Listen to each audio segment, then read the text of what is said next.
Hayyee waaqa jechuun kan hundaa lafa jechuun kan hundaa waaqa uumama uumte gurraacha garaa garbaalee immoo garaa taliilaa tokkicha maqaa dhibbaa waaqa bokkuu gurraachaa ciicoo gurraatti uumaa walaabuu sagaltamman gabraa saglayyaa booranaa torban baarintummaa waaqa caffeetumaa waaqa shanan gadaa oromoo si kadhannaa nu dhagaye annagaan nu bulche nagaan nu haa oolchu hamaan gargar nu haa oolchu tolaa walitti nu haa oolchu biyya teenya nu haa naga'u qeerroof qarree keenya nu haa dagaagsu xinnaa nu haa guddisu guddaa nurraa haa bulchu waaqayyo akkanumatti tokkummaa keenya nu haa bulchu nu jennee waa'ee uumamaa haa jedhu nu jennee waa'ee gadaa shananii haa jedhu nu jennee waa'ee caffeetumaa haa jedhu bari roobaa nagaa gadaan quufaa gabbina. Gabbisi waaqa. Kun qophii gulantaadha.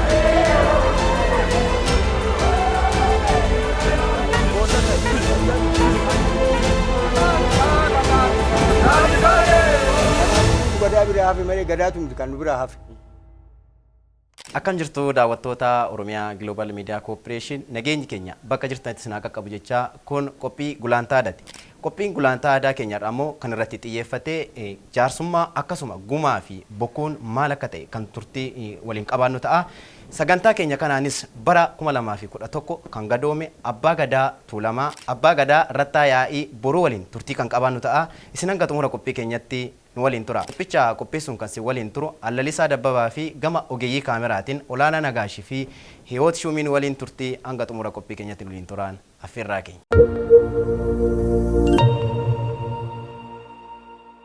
Hayyee eeyyamamaa ta'uu keessanii fi guddaa galatoomadha. Egaa as istiidiyootti yeroo keessan qaalirraa nuuf kennitanii waan nuuf argamtaniif maqaa daawwattoota Oromiyaa Global Media Corporation ulfaadhaa isiniin jedha.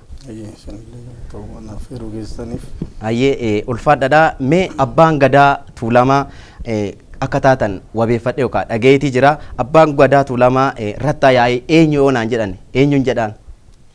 Abbaan Gadaa Tuulamaa Rattaa Yaa'ii boruu egaa akkuma beekamu uummata Oromoo keessaa dhalatee akkuma Oromoon jiruusaa fooyyeffatu yookaan bu'aa hedduu keessa dabru daa'imummaa isaatiin waan hedduu keessa dabree har'a Abbaa Gadaa ta'ee jira jechaan.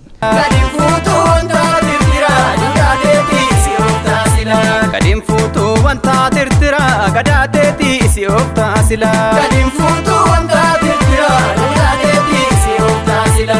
Ilmaan Oromtichaa yaa ijoollee hoo gadaateetii si of taasila. Hayyee ulfaadhaadha. Egaa eebbannoo eegaltanii Oromoon gaafa waa godhatu yookaan gaafa waa sirneeffatu eebbifateeti kan eegalu. Eebbi kun immoo harka rukutamu yookaan walitti hin dhaamu jedhama. Maaliif ofitti haxaawama yookaan ofitti rigama? Harki rukutamu harki amma yeroo ammayyaa agarsiisa. Ofitti haxaawan eebba Abbaa Gadaa ofitti haxaawan gadillee haxaawan wal haxaawu kanatti ofitti haxaawu. Nattaa qabatudha jechuudha. Eebbi nattaa qabatu jechuudha. Hayyee galatoomadha. Egaa ulfaadhaadha. Wanti isin of harkatti qabattanii jirtan kuni waan aadaa waan jaarmiyaa aadaa keessaa beekamee aadaa uummata Oromoo keessatti iddoo guddaa qabudha. Alangee qabdu, bokkuu qabdu, wayyaa aadaatiinis miidhagdaniitii jirtu. Mee maalidha isaan kun gaheen isaanii? Hayyee akkuma beekamu bokkuun sirna gadaa keessatti ulfoowwan keessaa isa tokko. Bokkuun iddoo shanitti qoodama. Bokkuu kallachaa, bokkuu bifaa, bokkuu dikaa, bokkuu roobaa, bokkuu horaa jedhamee beekama. Kanaaf akkanatti ibsama. Tole ulfaadhaadha. Mee alangeenoo? Alangeen immoo keessumaa sirna gadaa keessatti seera ittiin kan tumani namoonni yoo araaraman waadallee kan ittiin galchani keessumaa immoo alangeen nama jedhamti. Fakkeenyaaf akkanatti yoo qaban namni amma gamanallee yoo harka diriirfate dhaabbanni isaa kanaan qixa jedhama. Ammallee osoo dhaabbanni alangeen tun akkasumatti nama jawaan jedhamtuuf ija alangee kanaa jedhee kakata waan ta'eef akka namaatitti illee ilaalamti. Alangee hojiin ishee hedduu. Hayyee ulfaadhaadha. Micciirras egaa harka keessanitti faayamtanii dhuftanii kunoo maal agarsiisa? Micciirraa yookaan gumeen kuni hiddi Oromoo lama wal keessa lateet jedha. Akkuma argitan halluu lamaan jira. Innis immoo yoo akkanatti dhaabbatu fakkeenyaaf yoo akkanatti ilaaltan fakkiin isaa odaadha. Kanaani kan godhamu immoo harka mirgaatti godhama.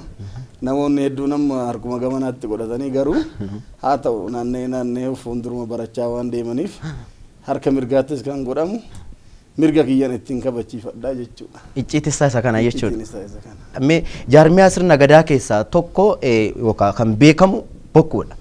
Mee akka waliigalaatti bokkuun Oromoo fi bokkuu yoo laalle maal ibsuu dandeenya akkamiin ibsuu dandeessu? Abboonni keenya dura kaasaanitti bokkuu jechuun ulfoowwan sirna gadaa keessaa tokko bokkuun kun lafuma gogaa kana yoo ittiin dongoran bishaantu burqaa jedhan dur.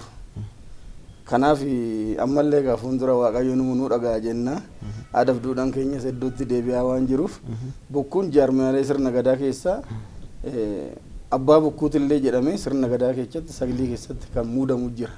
Kanaaf aangoodhas bokkuun immoo sirna duudhaalee gadaa keessaa isa guddaadha jechuu dandeenya. Tole ulfaadhaadha. Faayidaan bokkuu maal jennee kaa'uu dandeenya? Faayidaan bokkuu akkuma nan jedhe iddoowwan ardoolee jilaa yoo ba'an fakkeenyaaf duratti jedhee jira lafa dongoruudhaan bishaan hin burqa jennee deebisee immoo araaraaf gahee guddaa qaba. Kallachaa caacuuf halangiin bokkuun siinqeen wanti kun addaan ba'anii ilaalaman waan ta'eef sirna araaraa keessatti illee gahee guddaa taphata jechuudha. Bokkuun mallattoo maalii agarsiisa akka margaa jirru boca garaagaraatiin jira akkama isin harkatti argaatii jiru maal agarsiisa agarsiistuu maaliiti? Sirriidha bokkuun amma fakkeenyaaf kun jidduutti yoo qabanne hormaata dubartii fi kan dhiirati irraan kan mul'atu walqixxummaa isaanii mul'isa. Bokkuun dhadhaabbatanii yoo deeman asirratti qabatanii deemanii kanaaf bokkuun walqixxummaa dhiiraaf dubartiitillee ibsaa jechaadha. Kanaaf kan gubbaa kan dhiiraa yoo ta'e dhiiraa kan jalaa immoo dubartiidha. Kana jechuun walqixxummaa mul'isa jechuudha. Sirni gadaa waggaa dheeran duratti amma kan mirga dubartootaa jedhamu kanan sirni gadaa dursee tumeefi jechaadha. Kaleessumaa uummanni Oromoo sirna kanatti fayyadamaatii ture. Mirga daa'immanii mirga dubartootaa dur tumeefi. Bokkuun kun gosa garaagaraa jiru moo gosuma tokko kana jira? Gosa garaagaraatu jira. Bokkuun kanumti manaan baana jira ulfoowwan akkuma nama bokkuu kallachaa, bokkuu bifaa, bokkuu dikaa, bokkuu roobaa, bokkuu horaa kanan jedhee kan bakka shanitti addaan qoodama waan ta'eef bifa garaagaraatu jira. Mee hojiin isaanii gabaabinaan yoo ilaalle wal fakkaataa? Hojiin isaanii wal fakkaata. Hundumtuu fakkaata maaliif tokkuma. Naannee ulfuuwwan sirna gadaa keessaa tokko jedhee wal fakkaata. Akka caaseffama sirna gadaatti aangoo olaanaan kan qabu abbaa bokkuu jedhama. Icciitiin dubbii kanaa maali? Duramma tuulamni bokkuun bulaa aangoo guddaallee kan qabu abbaa bokkuuti duraan. Amma naannee egaa halangeen buluu qabe waggaa muraasa ta'e malee kanaaf olaantummaa guddaa qaba abbaan bokkuu. Amma namoota baay'ee yoo ilaallu bakka garaagaraatti dargaggoota haa ta'u bakkeewwan garaagaraatti waan kana qabatanii yoo deeman ni argina. Akka caaseffama sirna gadaa keessatti namni hundi bokkuu kana qabatee deemuu ni danda'a? Ni danda'u. Ni danda'u dhugaadha. Yeroo irreecha deeman ittuma miidhaginaaf suuraa ittiin ka'uuf hin qabatu. Garuu akkaataatti qabatamu jira bokkuun. Abbaa bokkuu yookaan immoo abbaa gadaa halangee wajjin qabata. Akkasii malee hundi qabateetuma gadi hin bahu. Kanaan kaasee fi fakkeenyaa fi wanti ulfoo aadaa Oromoo ta'e bakkuma ulfaataa ta'e yoo ta'e gaariidha. Keessattuu immoo shamarran illee yeroo itti garaagaraatti haa ta'u bakkeewwan garaagaraatti suuraan ka'an ni argina. Faallaa kanaa immoo warri dhiiras immoo wanta ulfoo kan dhiirri qabachuu hin dandeenye dubartiin qofti kan qabattu yeroo itti suuraan ka'anii gadi of lakkisan hin agarra. Kun akka jaarmiyaa sirna gadaatti akka aadaatti hin dhorkamu hin dhoowwamu maaltu immoo hojjetamaatii jira kanarratti? Hin dhorkama. Haa ta'u dhaloonni keenya amma yeroo garatti dhugaa yaa ulfaatanii waan abbaan gadaa jedhe waan abbaan malkaa jedhe dhagaati jiru.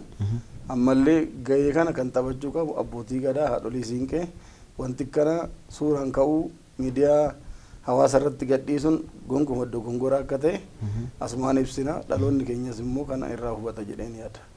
Ayyee gara dhumaatti yoon isin fide waa'ee bokkuu ilaalchisee bokkuun bahee Oromoon araara hin diduu jedhama. Icciitiin dubbii kanaa maali? Bokkuun akkuma hin jedhe ulfoowwan sirna gadaa keessaa isa tokko waan ta'eef bokkuun kabaja, bokkuun waa hunda, bokkuun fala kaawalleedha.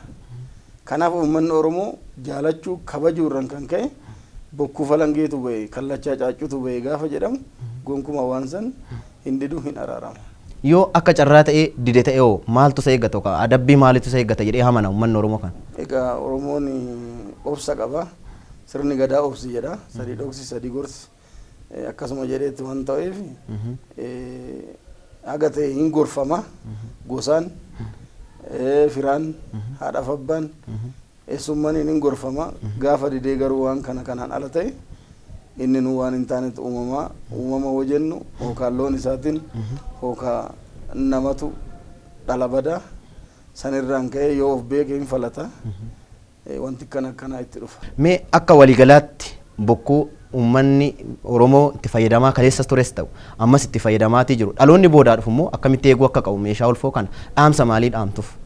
Akkuma nama jedhe fakkeenyaaf irreechuma guddaa irratti abbaan malkaa otoo malkaa eebbisiin saaqin abbaan gadaa odoo eebban hin saaqin gonkumaa haadholiin siinqee dursaa dadhabaa keessan kunuunsaa jennee akkuma yeroo hunda miidiyaan ibsa goonufitti ilmaan keenya dhaloon ammaa kun keessumaa kabajaa waan jiruuf yerootti ani waan aadaa isaanii waan ulfawwan isaanii haala gaariidhaan kabajaa jiru waan ta'eef dhaloon amma immoo itti deemnu kun nu caalaa kabajanii ulfawwan isaanii akka sirriitti eegamu gahee guddaa taphachuu qaba. Gadaa biraa hafe malee gadaatu miti kan nu biraa hafe.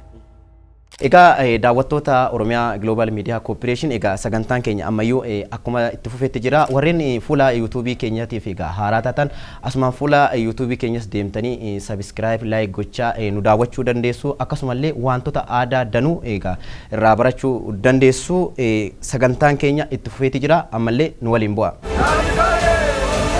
Gadaa biraa hafe malee gadaatu miti kan nu biraa hafe.